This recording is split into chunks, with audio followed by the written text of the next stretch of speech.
আচ্ছা, তৃণমূলে তো লোককে বেশি বাইরে দেখা যাচ্ছে না, মানে তৃণমূল সাপোর্টারদের খুব একটা বেশি বাইরে দেখা যাচ্ছে না।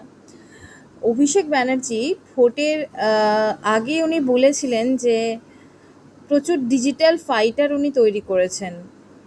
তা সেই সব যে ডিজিটাল ফাইটাররা কোথায়, এখন কি করছে?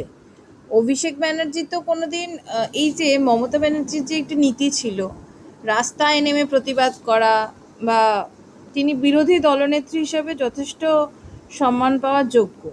আমি মমতা ব্যানার্জির চরম বিরোধী হয়েও এই কথাটা বলছি। তাহলে আজকে তারা সব কোথায় গেল ডিজিটাল ফাইটাররা? ভাইপো, ও ভাইপো, কোথায় গেল তোমার ডিজিটাল ফাইটাররা?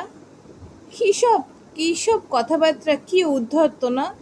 এই যে 4 তারিখে উপড়ে দেব, দেখে নেব, চামড়া গুটিয়ে দেব, এই উদ্ধত্তগুলো মনে পড়ছে এখন, যখন রাস্তার বাইরে বাড়ির সামনে চোর চোর চোর স্লোগানগুলো শোনেন তখন ফাটছে?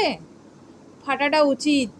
এত 15 বছর ধরে আপনারা মোটামুটি সবাইকে ফাটিয়ে ফুটিয়ে এক করে দিয়েছেন যারা আপনাদের বিরুদ্ধে গেছে।